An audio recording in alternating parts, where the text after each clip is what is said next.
"We needed the money more than you needed a car," my father said dismissively. I hung up and called a lawyer instead. That night my mom called at 2 a.m. sobbing. I never thought I'd be the reason my parents lost their home.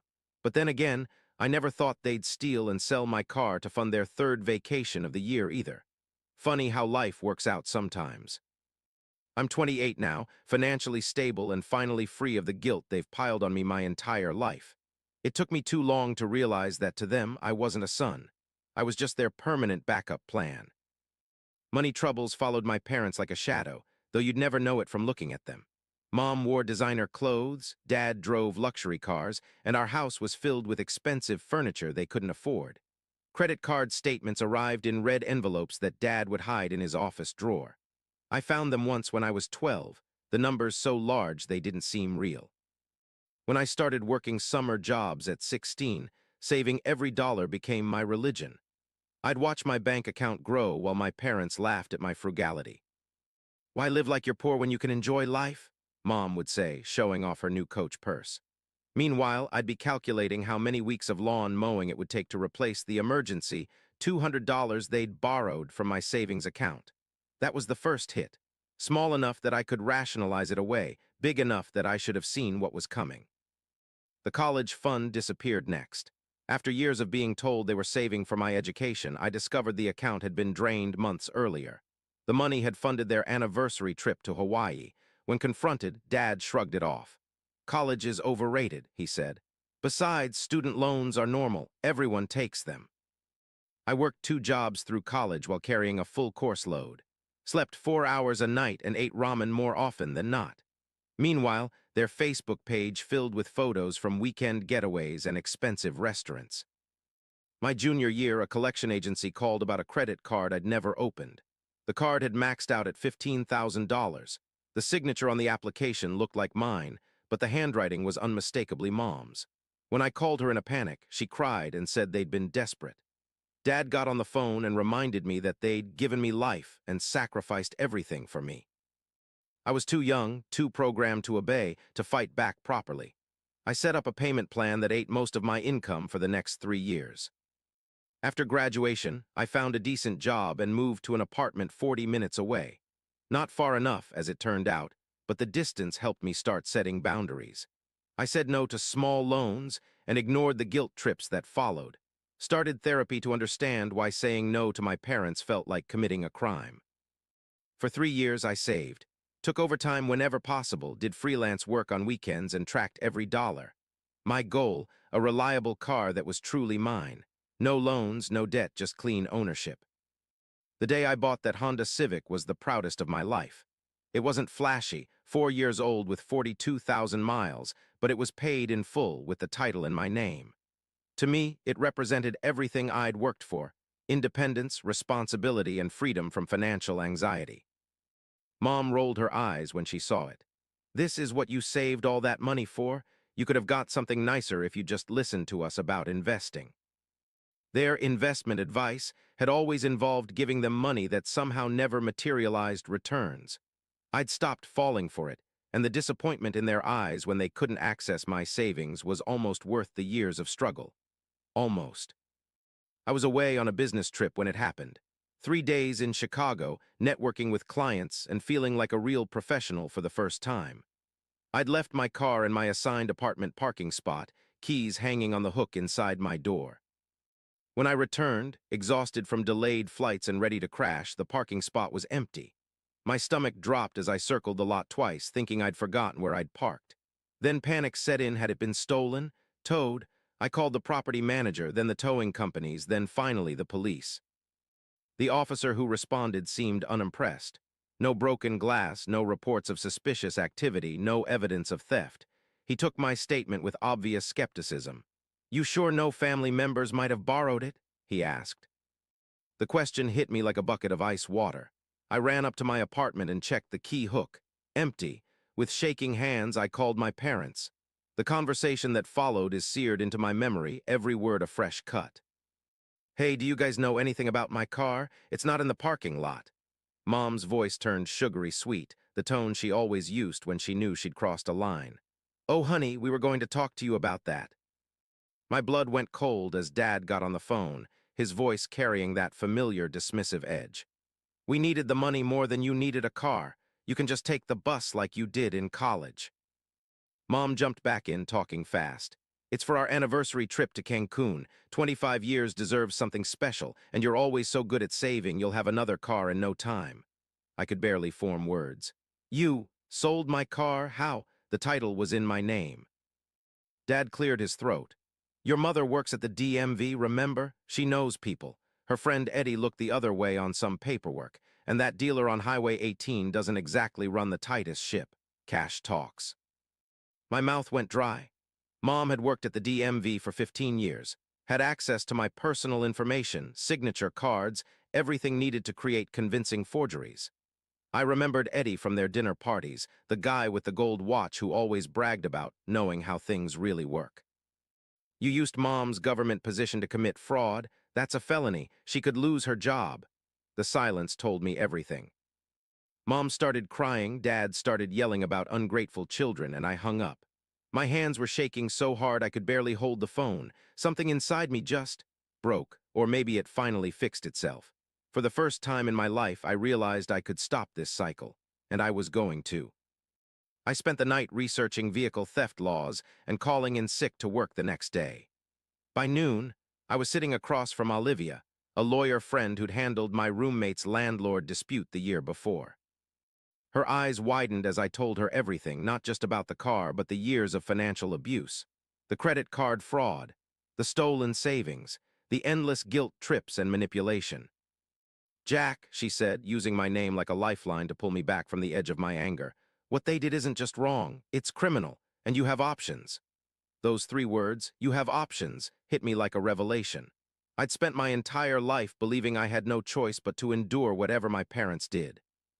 Together, we gathered documentation.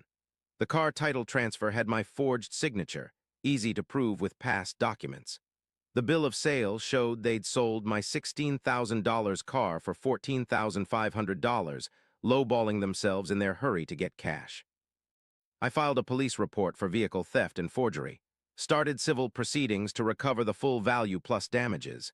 Each step felt like removing a weight I'd been carrying since childhood. My parents' reaction was predictable. First came disbelief. You wouldn't sue your own parents, then emotional manipulation. After everything we've done for you, this is how you repay us, then minimization.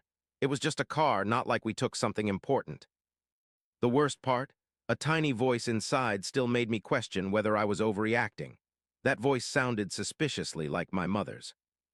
I silenced it by reading my journal entries from college, reminding myself of nights I'd gone hungry while they dined at steakhouses, of the crushing anxiety of working through pneumonia because I couldn't afford both medicine and the credit card payment for the debt they'd put in my name. This wasn't about a car. It had never been about a car. Word spread through the family like wildfire. Aunts and uncles I barely spoke to suddenly had my number, calling to remind me of family loyalty and how parents sacrifice everything. My cousin Marissa, always Mom's favorite niece, posted vague Facebook statuses about ungrateful children that everyone knew were about me. Only Aunt Sarah, Dad's sister, reached out with a different message. It's about time, she texted. They did the same thing to your grandfather. Some people never change unless they're forced to. That single message was a life raft in the storm. It hadn't just been me. Their behavior wasn't normal, and I wasn't wrong to finally stand up for myself. My parents tried everything to make me drop the case. They showed up at my workplace unannounced. I had security escort them out. They waited outside my apartment. I filed for a temporary restraining order. They sent a pathetic settlement offer of $200 monthly payments when we can afford it. My lawyer responded with a formal rejection. The worst was the night Mom called at 2 a.m., sobbing that they'd have to sell the house if I went through with this. That they'd be homeless and it would be all my fault. I almost broke. Almost. Then I remembered finding my apartment door unlocked last week. Things slightly moved inside. The feeling of violation knowing they'd used the emergency key I didn't realize they still had. You should have thought about consequences before stealing from me, I said and hung up. Court day arrived 6 months after the theft. I'd taken the morning off work, dressed in my best suit, and arrived early. My parents showed up late, looking like they'd aged years in months. I expected to feel something seeing them there, satisfaction, anger, even pity. Instead, I felt nothing, like looking at strangers who happened to share my DNA. Their lawyer had dropped them after discovering the extent of the forgery, leaving them to represent themselves. Dad tried to play the concerned father, telling the judge how they'd always supported me and were just trying to teach responsibility. Mom cried on cue, talking about how much they loved me and how hurt they were by my vindictiveness. The tears dried up quickly when the evidence was presented. The forged documents, the fraudulent credit card from college I'd also documented. The pattern of financial abuse laid bare in black and white. The judge wasn't impressed. "Mr. and Mrs. Reynolds," he said, his voice cutting through their excuses, "what you've done constitutes theft and fraud. The fact that the victim is your son makes this worse, not better. You violated a position of trust most people hold sacred."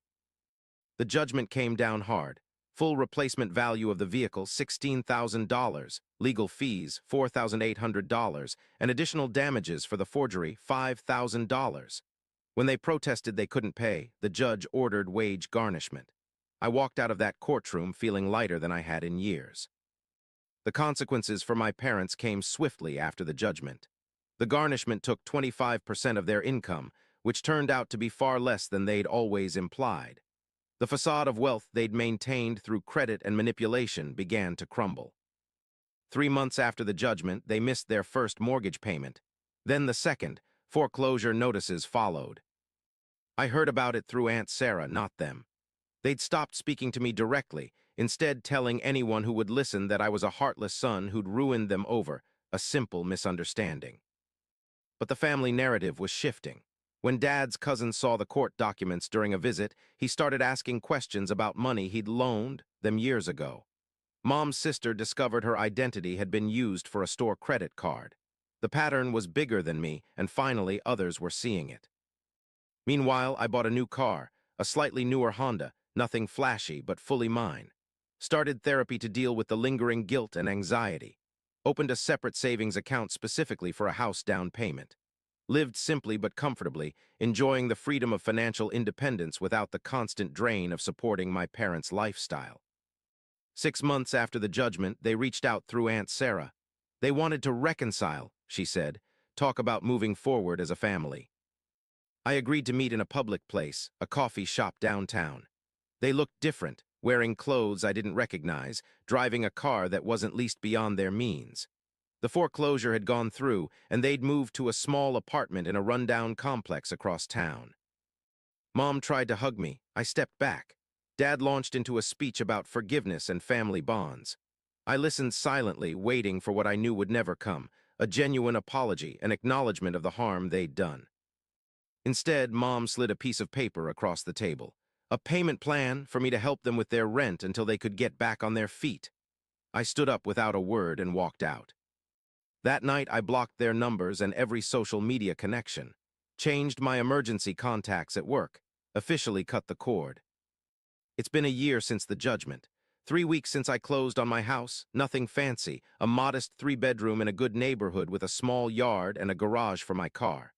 Every piece of furniture I own, I bought with money I earned. Every bill gets paid on time. My credit score is excellent. Through the family grapevine, I hear my parents are still struggling. Dad took a job at a big box store. Mom lost her DMV position after the fraud investigation. They complain constantly about how unfair life is, how their ungrateful son abandoned them when they needed him most. They don't mention the stolen car, the forged documents, or the 27 years they spent treating me like their personal ATM. Before hitting rock bottom, they tried one last desperate play. Thanksgiving at Aunt Sarah's house became their hunting ground. I skipped it, but heard the whole sordid tale afterward. They showed up with a folder full of medical documents, all fake, according to my cousin who works at the hospital. Dad claimed he needed an expensive surgery insurance wouldn't cover. Mom sobbed about possibly losing him if they couldn't raise $18,000. Uncle Rob, always the soft touch, was reaching for his checkbook when Aunt Sarah interrupted. "Wait," she said. "Let me see those papers." The hospital letterhead was outdated, the doctor's name misspelled. When confronted, Mom stormed out, Dad following behind, shouting that the family had turned against them, just like their ungrateful son. That was their last invitation to a family gathering. The final bridge burned, the last safety net snapped. Last week, Aunt Sarah came to my housewarming party. She brought a small plant and a card that said, "Roots of your own, finally."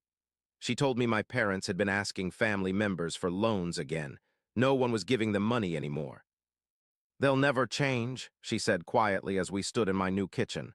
"But you did, and that's what saved you."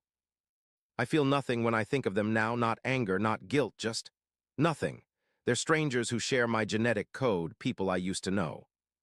Sometimes I pass the bus stop where my mother now waits for her ride to work. I don't stop. Don't roll down the window. Don't offer her a ride in the car I bought to replace the one they stole. Just drive past, toward the home I built for myself, the life I protected by finally saying no. People ask if I regret it, cutting off my parents, pursuing legal action, refusing to help them now. The answer is always the same. My only regret is not doing it sooner. Sometimes the kindest thing you can do for someone is to stop protecting them from the consequences of their own actions. Sometimes the most essential act of self-care is recognizing that family is a privilege, not a right, and that privilege can be lost. I sleep soundly in my new house. No anxiety about midnight phone calls demanding money. No guilt about saying no. No fear that what I've built will be taken from me.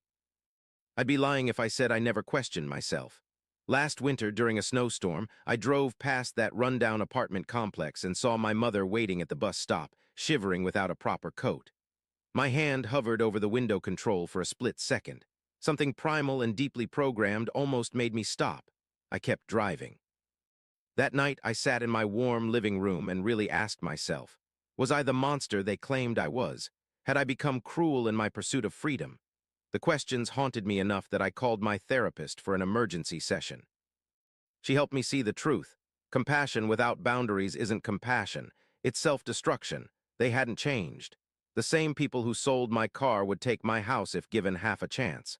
The same people who forged my signature would empty my accounts. The same people who called me heartless would use my heart against me until there was nothing left. Sometimes healing means walking away and not looking back. Sometimes love means refusing to enable destruction. Sometimes family is what you build, not what you're born into. For the first time in my life, I am free. And it's worth every difficult step, every painful realization, every second-guessed decision it took to get here.